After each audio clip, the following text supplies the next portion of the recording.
Mister Rahul Gandhi, താങ്കൾ ഇപ്പോൾ Indian രാഷ്ട്രീയത്തിന്റെ റഡാറുകൾക്ക് പോലും പിടികൊടുക്കാത്ത ഏത് ബർമുഡ ട്രയാങ്കിളിലാണ് ഒളിച്ചിരിക്കുന്നത്? അതെ, അറിഞ്ഞില്ലേ?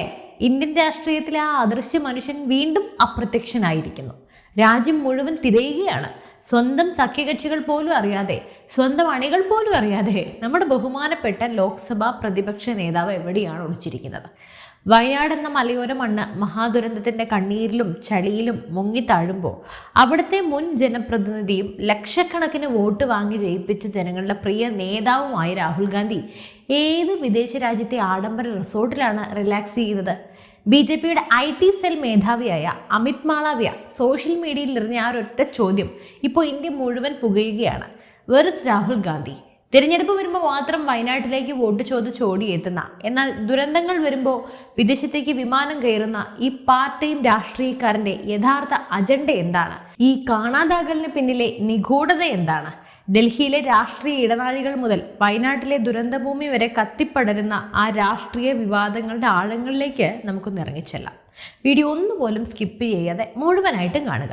കാരണം ഇന്ന് നമ്മൾ തുറന്നു കാട്ടുന്നത് ഇന്ത്യൻ രാഷ്ട്രീയത്തിലെ ഏറ്റവും വലിയ അപ്രത്യക്ഷമാകൽ നാടകത്തിൻ്റെ കാണാപ്പുറങ്ങളെക്കുറിച്ചാണ്. നമുക്ക് കഥ തുടങ്ങേണ്ടത് വയനാട്ടിൽ നിന്നാണ്. പ്രകൃതി അതിൻ്റെ എല്ലാ രൗദ്രഭാവവും പുറത്തെടുത്ത് ഒരു നാടിനെ ആകെ തുടച്ചു നീക്കിയപ്പോൾ മലവെള്ളപ്പാച്ചിലും കല്ലിനടിയിലും പെട്ട് നൂറുകണക്കിന് മനുഷ്യജീവനുകളാണ് അവിടെ മുൻപെല്ലാം ഇല്ലാതായത്. വീണ്ടും അതേ ദുരന്തം ആവർത്തിച്ചപ്പോൾ, എന്നാൽ അത്രത്തോളം നാശനഷ്ടങ്ങളില്ല എങ്കിൽ കൂടി അത് വയനാടിനെ സംബന്ധിച്ച് വലിയൊരു ദുരന്തം തന്നെയാണ്. അപ്പോൾ സർവ്വതും നഷ്ടപ്പെട്ട് അന്തിയുറങ്ങാനൊരിടമില്ലാതെ സ്വന്തക്കാരുടെ മൃതദേഹങ്ങൾക്കായി കാത്തു നിൽക്കുന്ന മനുഷ്യരുടെ വിലാപമാണ് നമ്മളെപ്പോഴും വയനാട്ടിൽ നിന്നും കണ്ടുവരുന്നത്.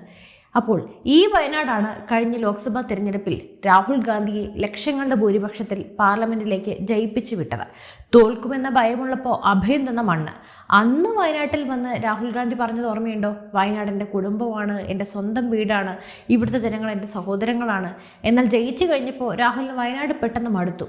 റായ്ബറേലി നിലനിർത്തി അദ്ദേഹം വയനാട് മണ്ഡലം അങ്ങ് ഉപേക്ഷിച്ചു. പകരം സഹോദരി പ്രിയങ്ക ഗാന്ധി അവിടെ മത്സരിപ്പിക്കാൻ നിർത്തി ഒരു കുടുംബവാഴ്ച പരീക്ഷണം നടത്തുന്നു. ഇവിടെയാണ് BJP വളരെ കൃത്യമായൊരു ചോദ്യം ഉന്നയിക്കുന്നത്.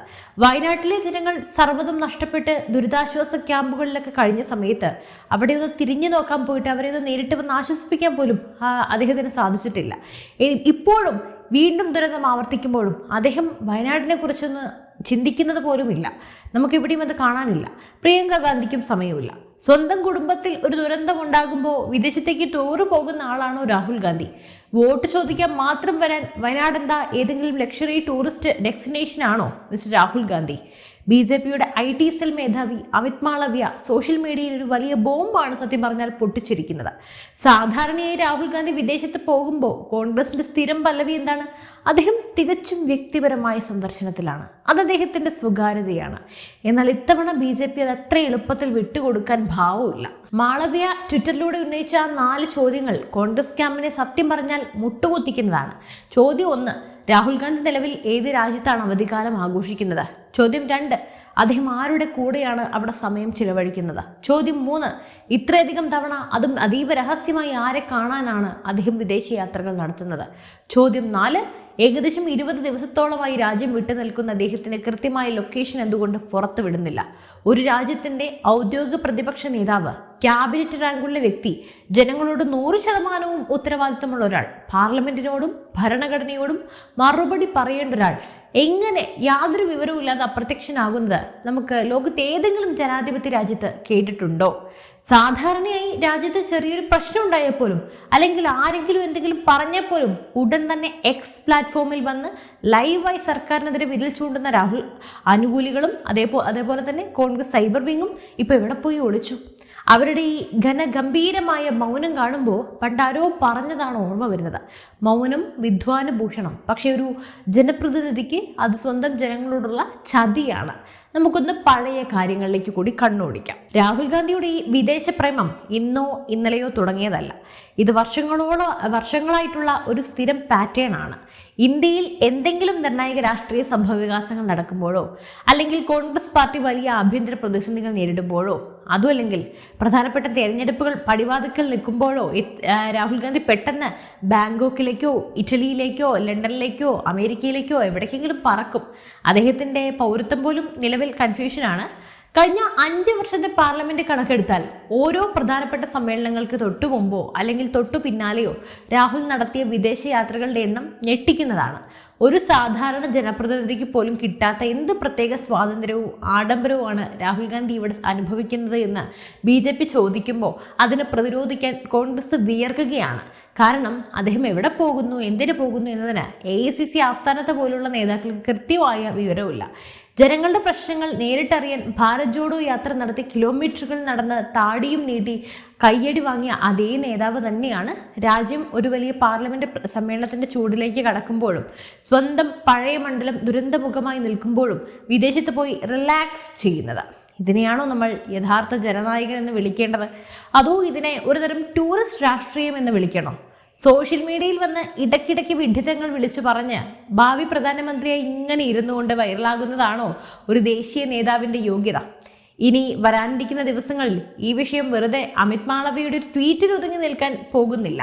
BJP ഇത് പാർലമെന്റിലും വരാനിരിക്കുന്ന നിയമസഭാ ഉപതെരഞ്ഞെടുപ്പ് വേദികളിലും ഏറ്റവും വലിയ രാഷ്ട്രീയ അജണ്ടയാക്കാൻ അല്ലെങ്കിൽ ആയുധമാക്കാൻ ഉറപ്പിച്ചു കഴിഞ്ഞു. ലോക്സഭാ പ്രതിപക്ഷ നേതാവ് എന്നത് വെറും ഒരു പദവിയല്ല. അത് ഞാൻ പറഞ്ഞു തരേണ്ട ആവശ്യമില്ലല്ലോ. അത് വലിയ ഭരണഘടനാപരമായ ഉത്തരവാദിത്തങ്ങളുള്ള കസേരയാണ്.